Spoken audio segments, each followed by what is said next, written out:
오늘은 모험으로 사는 인생 시리즈 6번째 설교로 의심해도 괜찮아 대신 꼭 질문하자라는 제목으로 하나님 말씀 전하겠습니다. 우리가 아브라함의 인생 여정을 함께 하는 6번째 시간이에요. 여러분 어떤가요? 보통 우리가 생각하는 그 믿음의 조상 아브라함 하면 떠오르는 이미지, 그러니까 우리 지난주에 우리 봤던 이삭을 바치는 사건처럼 정말 대단한 믿음의 사람이라는 이미지가 대부분 머릿속에 있을 거예요.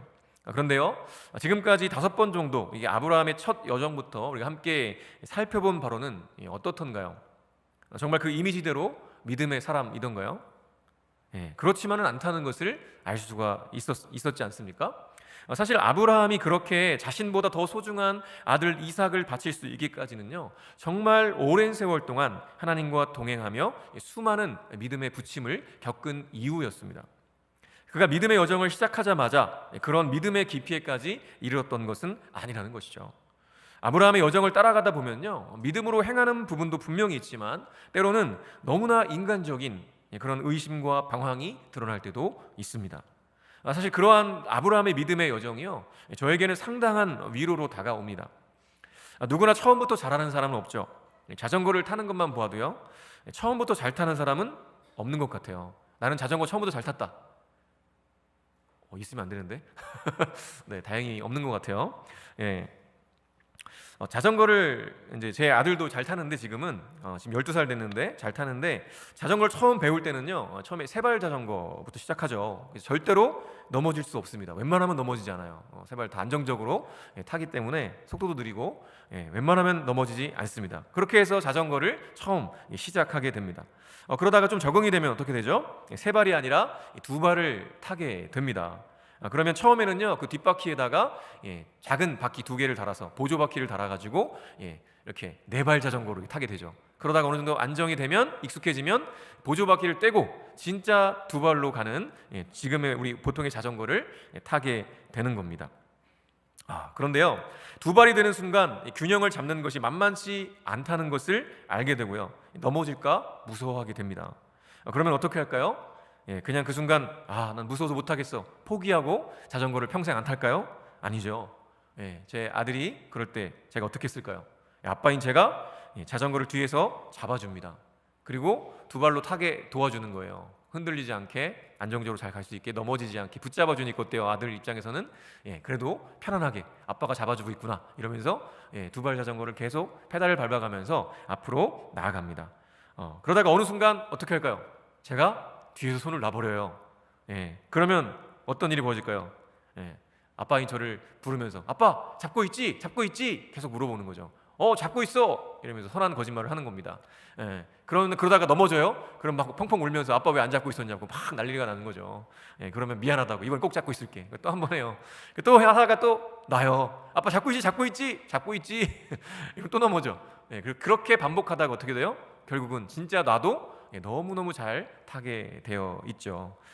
그것이 바로 자전거를 타는 사람들의 대부분의 모습이에요. 그런데 우리의 신앙도 그와 비슷해요. 처음부터 신실한 사람은요, 아무도 없습니다. 정도의 차이가 있겠지만 누구나 신앙의 부침을 다 경험해요. 늘 처음 예수님 믿은 그 순간부터 이게 쫙 올라가서 완성까지 이른 사람이 아무도 없어요. 올라가다가 내려갔다, 올라갔다 내려갔다, 이게 계속 반복되면서 롤러코스터처럼 그렇게 신앙의 부침을 겪으면서 어떻게 해요? 점점 우상향, 위로 예수님을 닮아서 성장해 가는 것이죠. 그래서 신앙의 여정은요, 아브라함의 여정과 마찬가지로 모험으로 사는 인생입니다. 사실 모험이라는 단어를 사용했지만요, 실제로는 모험에 따르는 위험은 없어요. 왜냐하면 이 모험은요, 전능하신 하나님과 함께하는 모험이기 때문입니다. 나의 아버지이신 하나님께서 내 뒤에서 내 자전거를 붙들고 함께 가시기 때문에 사실 우리는 안전한 거예요. 다만 우리가 그 하나님 아버지를 온전히 신뢰하지 못하기 때문에 늘 불안하고 염려가 되는 모험인 것이죠. 우리 주위에 앉은 사람들, 주변에 앉은 사람들과 한번 좀 이렇게 서로를 격려해봤으면 좋겠어요. 넘어져도 괜찮아, 잘하고 있어. 한번 인사해 주세요. 넘어져도 괜찮아, 잘하고 있어. 나도 넘어져 봤어. 다 그래. 격려 좀 해주세요. 밀고 그래. 네, 격려해 주려니까 밀고 있어. 네. 오늘 살펴볼 본문에도요, 그러한 격려가 필요해 보이는 아브라함이 등장해요. 이제 말씀 속으로 한 번 더 들어가 볼 텐데요. 1절에 이렇게 기록합니다. 한번 같이 읽어볼까요? 시작. 이런 일들이 일어난 뒤에 주님께서 환상 가운데 아브라함에게 말씀하셨다. 아브라함아, 두려워하지 말아라. 나는 너의 방패다. 내가 받을 보상이 매우 크다. 아멘. 지금 어떤 상황이죠? 네, 이런 일들이 일어난 뒤에 하나님께서 환상 가운데에서 아브라함에게 말씀하시는 장면입니다. 그러면 이런 일들이란 뭐였을까요? 14장에서 있었던 일들을 말하는 겁니다.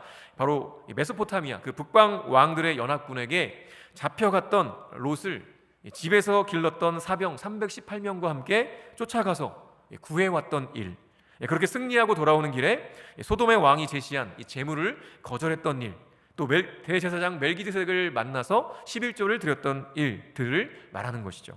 그런데 이런 일들이 일어난 뒤에 하나님께서 하시는 말씀이 좀 이상해요.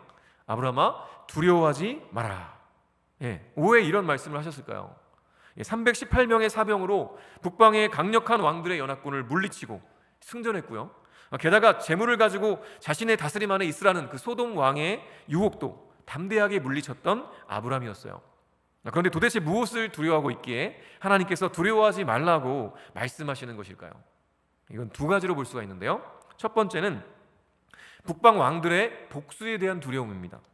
북방 왕들이요, 아무리 아브라함에게 패했다고 하지만 그들의 세력과 아브라함은요 비교가 되지 않는 상황이었어요. 아브라함이 318명의 사병들로 북방 왕들의 연합군을 이길 수 있었던 것은요, 결코 이 아브라함과 318명의 이 사병들이 일당백의 장수들이었기 때문이 아니에요. 오로지 하나님께서 그들과 함께 하셨기 때문에 가능한 기적이었습니다. 아브라함이 그 사실을 몰랐을까요? 너무나도 잘 알았습니다. 자신이 길렀지만 그 318명의 사병으로는 왕의 군대들을 이길 수 없다는 것을 너무나 잘 알고 있었어요. 그럼에도 하나님이 함께 하셨으니까 이겼던 거라는 걸 너무나 잘 알고 있었다는 거죠. 자신의 능력으로 한 일이 아니었기 때문에 마땅히 하나님의 대제사장 멜기세덱에게 11조를 드렸고요, 하나님이 하신 영광을 가로채려고 하는 이 소돔 왕의 제안에도 담대하게 거절할 수 있었던 겁니다. 그런데요, 시간이 조금 지나면서 두려운 마음이 시작되는 거예요. 그 엄청난 세력을 자랑하는 북방 왕들이 이대로 가만히 있을까? 다시 대군을 이끌고 쳐들어오면 어떡하지? 메소포타미아 그 비옥한 땅에 엄청난 군대를 거느리고 있던 그 왕들이 318명의 사병을 거느린 이방인 히브리인 그 히브리 사람 아브람 한 사람에게 당한 거예요. 얼마나 부끄러운 일이에요. 이걸 그냥 두고 있을까요? 그 자존심들에? 당연히 쳐들어오지 않겠어요? 이런 마음이 들었던 거죠. 지금 내가 가진 세력으로, 내가 가진 병력으로 상대도 되지 않을 텐데 이번에는 롯만이 아니라 나와 내 가족들마저 다 잡혀가게 될지도 몰라. 이런 두려움들이 그를 사로잡았던 것이죠.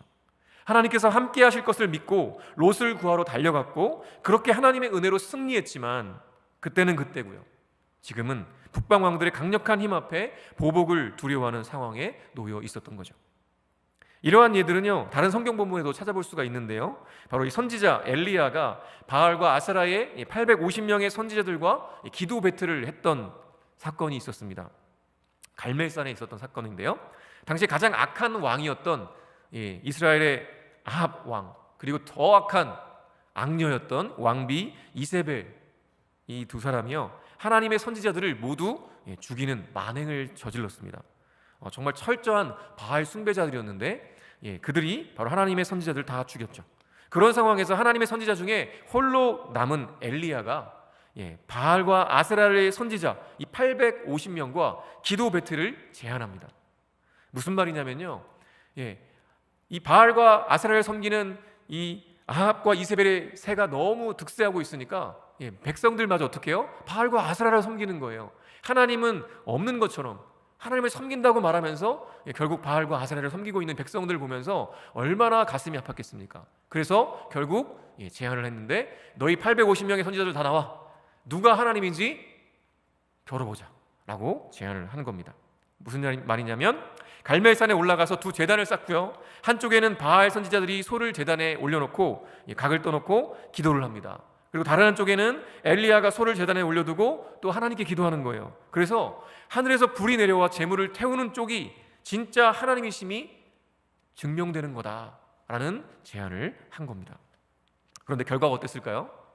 바알 선지자들이 고래고래 소리를 질러가며 바알을 부르고 또 불렀지만, 심지어는 자해까지 하면서 그렇게 바알을 불렀지만 어땠을까요? 불은 내려오지 않았습니다. 왜냐하면 바알은요, 사람이 만들어낸 우상일 뿐이었기 때문이었습니다. 아무런 능력이 없죠. 이어서 엘리야는요, 불이 붙지 않도록 물까지 제단에 흠뻑 부어버려요. 불이 붙어도 타지 않도록 그렇게 해버립니다. 그런 상태에서 하나님께 기도하죠. 그리고 곧바로 하늘에서 불이 후 하고 내려와서 제단의 모든 물들 다 살라버리고 제단 제물까지 다 살라버렸어요. 그런 놀라운 기적이 일어난 겁니다. 결국 엘리야의 하나님이 진짜 하나님이라는 것이 증명이 되었던 것이죠. 그리고 그 모든 상황을 목격했던 이스라엘 백성들과 엘리야가 바알과 아세라 선지자들을 모두 잡아 죽입니다. 이 모든 상황을 아합 왕이 이세벨에게 전하게 되죠. 그리고 이를 전해들은 그 악녀 이세벨이요, 엘리야에게 말을 전하는데요, 뭐라고 하냐면, 야, 네가 우리 선지자들 다 죽였으니까 나도 너 죽일 거야. 내가 내일 이맘때까지 너를 죽이지 못하면 신들에게 천벌을 달게 받겠다 라고 협박을 한 거죠. 자, 만약 여러분이라면 그 상황에서 어떻게 할 것 같습니까? 1대 850으로 싸워서 이겼어요. 말도 안 되는 승리를 거둔 것이죠. 왜냐하면 하나님이 진짜 하나님이시기 때문에, 하나님만이 유일하시기 때문에, 그 전능하신 하나님이 그와 함께하고 계시는 거예요. 하나님의 놀라운 능력을 모든 백성들이 함께 보았어요. 근데 뭐가 두렵겠어요? 할 테면 해봐, 우리 하나님께서 지켜주실 것이다 하면서 담대하게 대응하지 않겠습니까? 그런데 실제로는요, 엘리야가 그 이세벨의 협박을 듣고는요, 두려워 떨어요. 그리고 급히 일어나 살기 위해서 도망을 칩니다. 여러분, 선지자 중에 선지자로 모든 이스라엘 백성들이 존경에 맞이하는 엘리야의 모습이라고는 상상이 되지 않는 모습이지 않습니까? 그러나 엘리야는 그 엄청난 승리 뒤에 곧바로 큰 두려움에 휩싸여 도망치고 말았습니다. 아브라함처럼 큰 승리 후에 찾아오는 두려움이 엘리야에게도 있었던 거죠. 이것은 오늘을 사는 우리에게도 동일하게 일어나는 일들입니다. 특별히 수련회나 큰 은혜를 경험한 후 닥쳐오는 그 현실 앞에서 바로 직전의 은혜와 감격은 어디 가고 두려움과 좌절, 낭망 속에서 허우적거리는 나 자신을 본 것이 한두 번이 아닐 거예요. 저도 이 수십 년 동안 수련회를 다녔어요. 수련회에서 정말 은혜를 받고, 또 예배를 통해 은혜를 경험하고, 말씀을 읽다 은혜를 경험하고, 방언도 받고, 뭐 별의별 은혜를 다 받았어요. 근데 받은 은혜를 받았지만 그 이후에 찾아오는 내 현실의 어려움들을 만날 때마다 얼마나 또 두려움에 휩싸였던 적이 얼마나 많았는지 모르겠습니다. 가깝게는요, 매주일 예배를 드리면서 우리가 다시 힘을 얻어요. 그렇죠? 오늘도 여러분 예배를 드리면서 말씀 가운데, 찬양 가운데, 기도하는 가운데 분명히 하나님께서 말씀하실 거예요. 다시 한번 힘을 얻을 수 있을 거예요. 그런데 월요일이 됩니다. 학교에 가요. 취업을 준비해요. 또 직장에 가요. 그러면 닥쳐오는 현실의 무게로 인해서 어제 받은 은혜와 도전을 금세 잊어버립니다. 그리고 세상의 무게에 짓눌려서 두려워하고 염려하며 힘겹게 한 주를 또 살아가는 거예요. 여러분, 이런 일들이 반복되고 있지 않습니까? 그것이 바로 아브라함과 우리가 경험하고 있는 첫 번째 두려움이었어요. 그리고 아브라함이 두려워했던 두 번째 이유는요, 본문 2절 이하를 볼 때 자신에게 약속하신 후사에 대한 근심 때문이었다는 걸 알 수가 있죠. 이미 나이가 많은 아브라함의 입장에서요, 하나님께서 때마다 후사를 약속하셨지만 그 증거가 보이지 않으니까 그런 염려와 의심이 아브라함의 마음을 사로잡았던 겁니다. 우리도 그렇지 않습니까? 우리의 삶의 여러 문제와 어려움들 앞에 기도해요. 그러면 하나님께서 우리를 향한 사랑으로 마음의 평안을 주십니다. 때로는 말씀으로, 때로는 사람들의 격려로, 때로는 되어지는 상황들을 통해서 그렇게 우리에게 응답하시는 거죠. 그런데요, 그렇게 분명히 응답을 받고 마음의 평안을 얻었다고 생각했는데 실제로 변화되거나 보이는 것이 없는 거예요. 손에 만져지는 변화가 안 보이는 거예요. 그리고 그런 일들이 반복되는 겁니다. 예배하고 기도하면, 말씀을 읽으면 분명히 안심하라고 하시는데 상황은 나아질 기미가 보이질 않는 거죠. 그때 우리는요, 염려와 두려움을 느끼게 됩니다. 하나님께서 말씀하고 계신 것 같지만 혹시 이러다가 아무것도 안 되는 것 아닐까 하는 의심이 생기기도 하죠. 그것이 바로 아브라함과 우리가 경험하고 있는 두 번째 두려움입니다. 자, 그런데 이런 상황에 있는 아브라함에게, 그리고 저와 여러분에게 하나님께서 뭐라고 말씀하십니까? 아브라함아, 두려워하지 말아라. 나는 너의 방패다. 내가 받을 보상이 매우 크다 라고 말씀하시죠. 이 말씀의 의미가 무엇이겠습니까? 하나님께서 북방 왕들로부터의 보복에 두려워하고 있는 이 아브라함을 보호하시는 방패가 되실 되니 걱정하지 말아라 라는 것이에요. 너 봤지 않냐? 내가 북방 왕들의 그 군대를 어떻게 이겼는지 봤지 않냐? 내가 너의 전능한 하나님이다. 내가 너의 방패가 되어줄 테니 걱정하지 말아라. 두려워하지 말아라. 그뿐이니 내가 너에게 매우 큰 상을 줄 거야. 네가 소돔 왕의 그 유혹을 이겨내고 재물을 거절했지만 그것과는 비교할 수 없는 큰 상을 너에게 줄 거야. 그러니 두려워하지 마. 염려하지 마. 내가 지켜줄게. 이런 의미인 거예요. 이렇듯 하나님께서는요, 이 아브라함의 근심과 두려움에 대해 친히 아셨고요, 그에 대해 정확하게 답해 주셨어요. 정말 감사한 일이죠. 자, 그러면 아브라함이 네 하나님 감사합니다 하며 평안을 찾았을까요? 2절과 3절에 이렇게 기록해요. 아브라함이 여쭈었다. 주 나의 하나님, 주님께서는 저에게 무엇을 주시렵니까? 저에게는 자식이 아직 없습니다.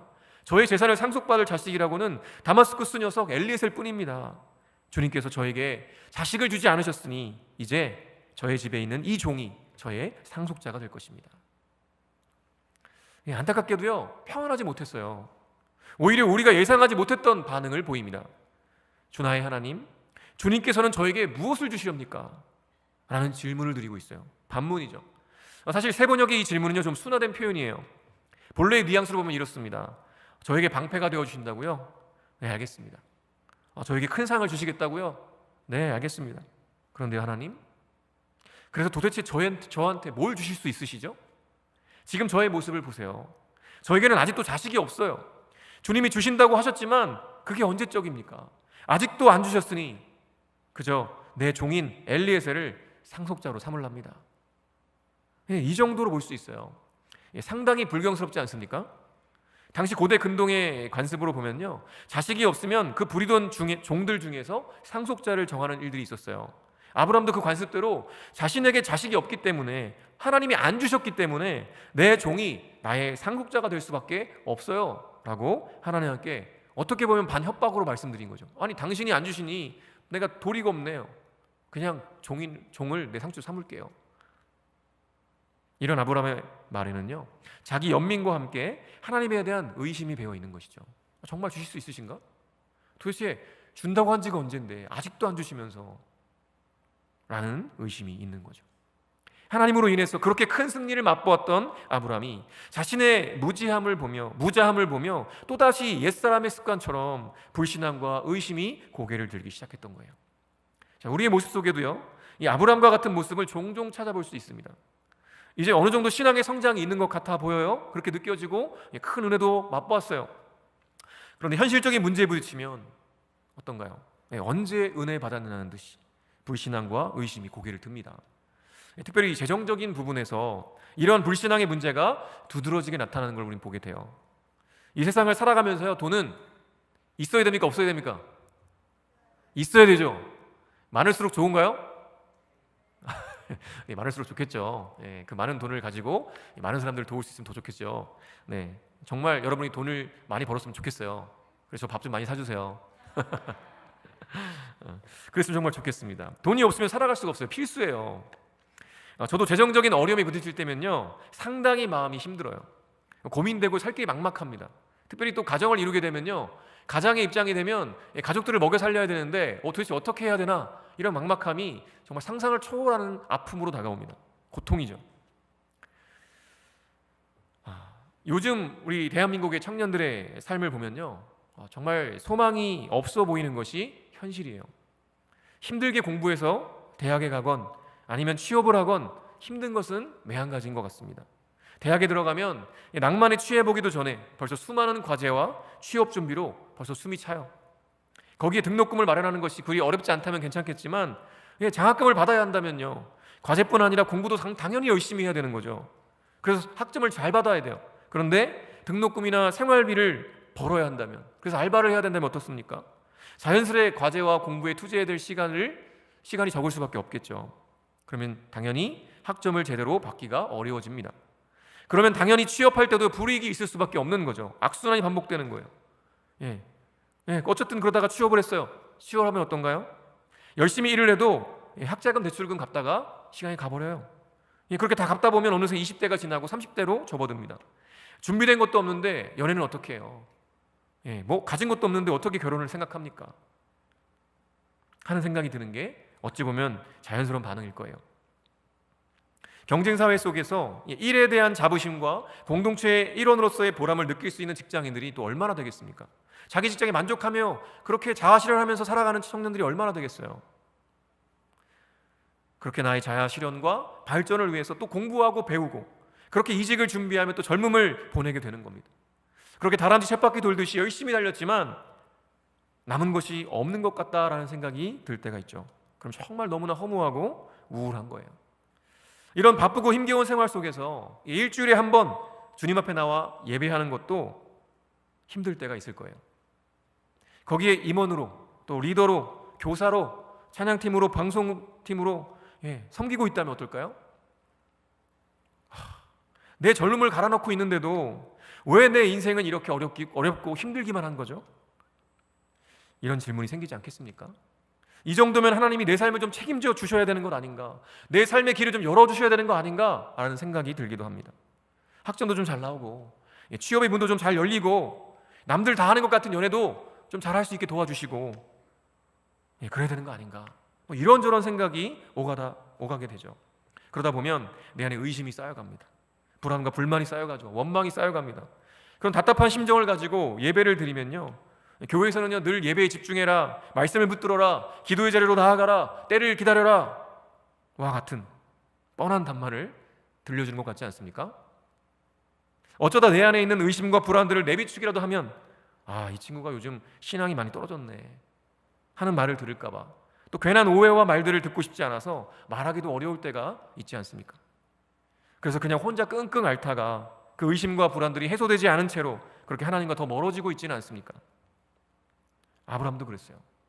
지금까지 하나님의 은혜로 여기까지 왔지만 이상하게도 두려운 거예요. 보이지 않으시는 하나님보다 눈에 보이는 손에 잡히는 세상이, 사람이, 돈이 더 무서운 거예요. 그래서 내가 너의 방패가 되어줄 테니까 두려워하지 말라고, 내가 큰 상급을 줄 테니까 염려하지 말라고 말씀하시는 하나님 앞에서요, 하나님이 내게 무엇을 주실 수 있으신데요? 라고 오히려 반문했던 겁니다. 지금 아브라함에게는요 하나님보다 자신이 처한 문제가 더 커 보였던 거예요. 그런데요 그렇게 불신앙적인 의심을 담아서 반문하는 이 아브라함에게 하나님께서 어떻게 하십니까? 4절과 5절에 이렇게 기록해요. 주님께서 그에게 말씀하셨다. 그 아이는 너의 상속자가 아니다. 너의 몸에서 태어날 아들이 너의 상속자가 될 것이다. 주님께서 아브라함을 데리고 바깥으로 나가서 말씀하셨다. 하늘을 쳐다보아라. 네가 셀 수 있거든 저 별들을 세워보아라. 그리고는 주님께서 아브라함에게 말씀하셨다. 너의 자손이 저 별처럼 많아질 것이다. 네. 하나님은요 정말 친절하게 아브라함에게 다시 한번 언약을 확인시켜 주십니다. 4절에서는 말씀으로 엘리에셀이 아니라 너의 몸에서 태어날 아들이 너의 상속자가 될 거야 라고 확인시켜 주세요. 그러니까 비록 지금은 너에게 자식이 없지만 나도 알아. 그러나 반드시 아들을 줄 거야 라는 것을 다시 한번 말씀해 주시는 거예요. 그리고 5절에는요 말씀으로만 하셨던 그 약속을요 눈으로 확인시켜 줍니다. 아브라함을 밖으로 이끌고 나가셔서 밤하늘을 보여주시는 거예요. 멋지죠? 저는 사진이 되게 많더라고요. 저거는 미국에 있는 어떤 호수에서 밤에 찍은 사진이라고 되어 있던데 정말 엄청나게 많은 수많은 별들, 셀 수 없는 별들이 밤하늘에 반짝이고 있는 거죠. 아마 아브라함이 밤하늘을 봤을 땐 저거보다 더 많이 보이지 않았을까 하는 생각을 해봐요. 이 장면을 보면서 얼마나 감격적인 장면입니까? 그렇죠? 하나님이 불평하고 원망하고 의심을 하고 있는 이 아브라함을 다독이시면서 야 아브라함아 너 지금 아들이 없지. 그래 알아. 근데 내가 반드시 너에게 아들을 줄 거야. 걱정하지 마. 그리고 잠깐 나와볼래? 자 하늘 봐봐. 별이 반짝반짝 빛나고 있지. 너 셀 수 있니? 내가 너의 후손들 이렇게 많게 할 거야. 걱정하지 마. 이렇게 다독이시면서 이렇게 정말 친절하게 다시 한번 그 언약을 확인시켜 주시는 것이죠. 그럼 얼마나 감격적인 장면인지 모르겠어요. 그렇게 하나님을 의심하는 아브라함에게 시청각 교육을 다시 시켜주시면서 당신의 약속이 얼마나 신실하고 확실한 것인지 보여주시는 이 하나님 아버지의 그 사랑이 여러분 느껴지십니까? 우리도 신앙생활 하다가 의심이 들 때가 있어요. 여러분, 그때는요 절대로 혼자 끙끙 앓고 있으면 안 됩니다. 그러면 의심의 골만 더욱 깊어질 뿐이에요. 그때는 아브라함처럼 그 의심을 하나님께 들고 나아가야 됩니다. 좀 건방져 보이고 뻔뻔한 것 같아 보여도요, 그렇게 하나님께 나아가서 우리의 진심을 고백해야 하는 것이죠. 그리고 그 의심들, 불안들을 주님께 털어놓아야 합니다. 또 뻔한 대답이죠? 그런데 정답은요 늘 뻔한 데 있다는 것을 여러분 기억해 주시기 바라요. 사실 하나님께 질문을 던져도 하나님이 응답하지 않으신다고 생각하는 분들이 있을 거예요. 그래서 예배하면 뭐하나, 기도하면 뭐하나 하는 생각도 들지도 모르겠습니다. 그런데 정말 하나님 앞에 나아가 예배하고 기도하는데 응답하지 않으실까요? 온 우주와 만물을 창조하시고 저와 여러분을 지으셨을 뿐 아니라 우리가 하나님의 자리에 앉아서 내 마음대로 살다가 깨어져 버린 그런 우리를 살리기 위해 죽기까지 하신 그분이 살아계시는데 정말 응답하지 않으실까요? 자신의 아들을 내어주시고 산 그런 영혼인데, 그런 우리가 하나님께 기도하는데 응답하지 않으실까요? 그럼 그 응답이 과연 뭘까요, 여러분? 혹시 내가 원하는 응답을 정해놓고 그 답이 아니면 응답이 아니라고 생각하는 건 아닐까요? 늘 그렇지만 응답은요 내가 하는 것이 아니라 하나님께서 하시는 것입니다. 우리는 하나님을 우리가 조종할 수 있다고 착각을 해요. 내가 이렇게 저렇게 하면 하나님께서 내 기도를 들어주실 것이라고 생각하는 거죠. 내가 헌금을 하면, 내가 금식을 하면, 내가 예배를 드리면, 내가 전도를 하면, 내가 임원을 하면, 리더를 하면 하나님이 내 기도를 응답해 주실 거야 라고 막연하게 생각하는 경우들이 있어요. 그러나 하나님은요 인생이 아니기 때문에 우리와 같지 않으십니다. 우리에게 조종을 당하시는 분이 아니세요. 그런데 놀랍게도요 그런 하나님께서 저와 여러분을 죽기까지 사랑하십니다. 그래서 나의 의심과 불만과 불평들마저도 어린아이의 응석으로 받아주시는 거죠. 오늘 아브라함을 보십시오. 나름대로 크신 하나님의 능력과 은혜들을 체험하며 여기까지 왔지만 그는 여전히 하나님을 향한 의심을 품고 있었습니다. 그런데 만약 그 아브라함이요 그 의심을 품고 그냥 홀로 끙끙 앓고만 있었다면 어땠을까요? 물론 하나님이 아셨겠죠. 그러나 하나님께 나가지 않았다면, 그래서 하나님께 나아가 질문하지 않고 그냥 그렇게 홀로 끙끙 앓고만 있었다면 그는요 아무런 응답도 받지 못했을 거예요. 그뿐 아니라 하나님께로부터 점점 더 멀어졌을 것입니다. 물론 질문한다고 내가 원하고 바라는 대답을 다 들을 수는 없어요. 그러나 분명한 것은요 진실되게 질문하면 하나님께서는 반드시 진실한 답을 주신다는 것입니다. 프란시스 셰퍼가 했던 말이죠. 그 답이 말씀으로 오든 찬양으로 오든 사람으로 오든 환경으로 오든 아니면 기다리게 하시든 무엇이든 반드시 답을 주십니다. 그렇게 지금까지 수천 년 동안 하나님은 우리의 질문에 응답해 주셨고, 그렇게 하나님께 질문하고 응답을 받았던 수많은 사람들이 있었기 때문에 지금까지 이 하나님 나라의 복음이 온 세계의 열방 가운데로 증거되고 있는 것이고요, 저와 여러분이 그렇게 하나님을 믿고 이 자리에 있는 것입니다.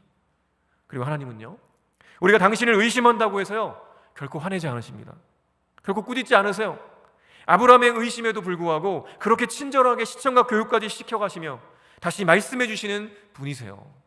우리 하나님은요 정말 그런 분이십니다. 그리고 아브라함에게 하셨던 것처럼 오늘 우리에게도 하나님은 그렇게 일하십니다. 왜냐고요? 우리가 바로 아브라함의 그 믿음의 상속자, 바로 아브라함의 믿음의 후손들이기 때문에 그래요. 하나님께서 아브라함에게 보여주셨던 그 수천 년 전에 그 하늘에서 반짝이던 그 수많은 하늘의 별들, 하나님이 그 별들을 보여주시면서 자 별들을 봐, 너의 자손이, 너의 후손이 이렇게 많아질 거야 라고 말씀하셨을 때 그 별들 중에 저와 여러분도 거기서 빛나고 있었기 때문이죠. 저는 사실 맑은 이 밤하늘의 별들을 볼 때마다 이 장면을 떠올리게 됩니다.